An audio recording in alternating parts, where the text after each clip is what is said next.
అందులో ఒక ధనవంతుడికి అసూయ కలిగింది.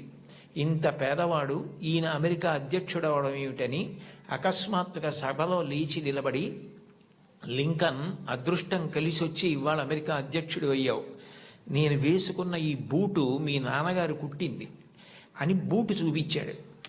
అందరూ ఆశ్చర్యపోయారు. అబ్రహాం లింకన్ కూడా హతాశుడయ్యారు ఒక్క నిమిషం.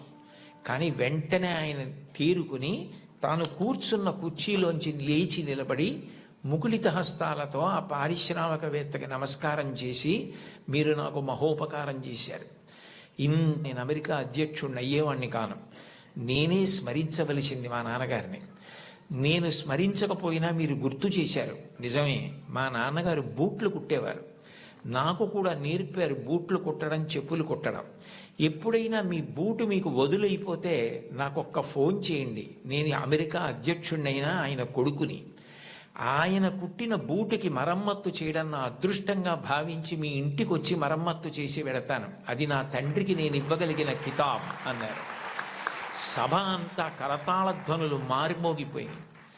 అది తండ్రికి అబ్రహాం లింకన్ ఇచ్చిన గౌరవం. తండ్రి పేరు చెప్పేటప్పటికి ఎంతటి మహితాత్ములు కూడా అంతటి మర్యాద, అంతటి గౌరవాన్ని చూపించారు.